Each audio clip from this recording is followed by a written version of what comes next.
boy Town Biz. Alright, update. So we about to find out in, an hour and some change what's gonna go on. So we're gonna have the live purse bid. I won't be able to tune in, but people are gonna, text me and keep me posted, and then possibly when I go to lunch or go on my first break, maybe I will have a short briefing about what is going to happen with Keyshawn and Devin Haney. So keep in mind the purse bid has been pushed to today. It will start approximately at 11 a.m. Eastern Standard Time. So 8 a.m. Pacific Standard Time. So we're gonna see if this fight gonna happen.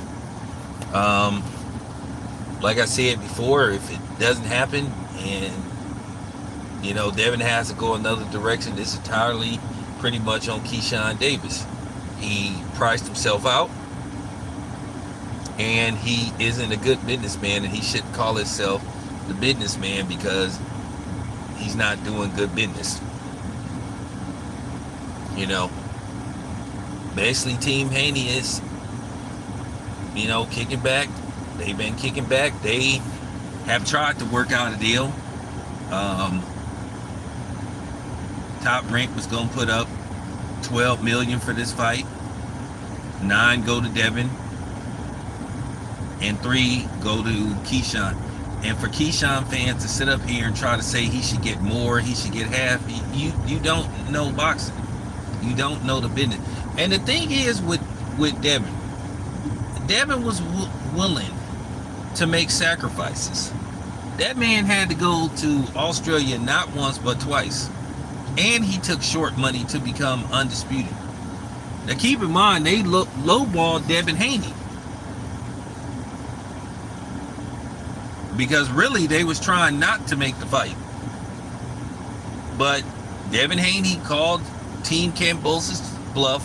He took short money. He agreed to come to Australia not once but twice because Devin felt that he could beat George Kambosos Jr. Then, not to mention, they tried to throw a monkey wrench in the fight. They basically tried to, at one time, say Beal wasn't allowed in Australia because of something that happened way back in the 90s. Which was complete BS. At the end of the day, it was worked out. Beal was allowed to, be ringside with his son to train him. So once again, we about to see. Now, if some mysterious guy comes out of nowhere, bids on the fight, and he bids 14 million, whatever. Okay, fine. Then we have a fight, then we start talking about the fight. But if Keyshawn has to take less, somebody bids less on the fight, or the same, then Keyshawn takes a bad hit.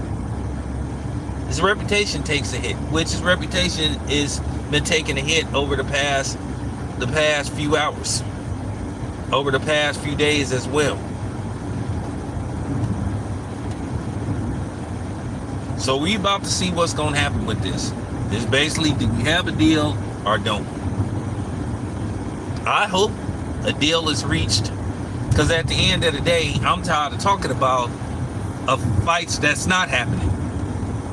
It seemed to me, and this is just real talk, that's been the problem with boxing. Far too much, we've been talking about fights that haven't happened more than fights that should happen, that will happen. That part right there. We spent far too long talking about what was the hold up with Spence versus Crawford. It just took way too long. Took way too long. That's just real talk. I'm the type, I want to talk about this fight talk about how excited I am about this fight and how I can't wait to see the fight. Now, whether I be there in person or whether I watch it on pay-per-view, you know, that remains to be seen.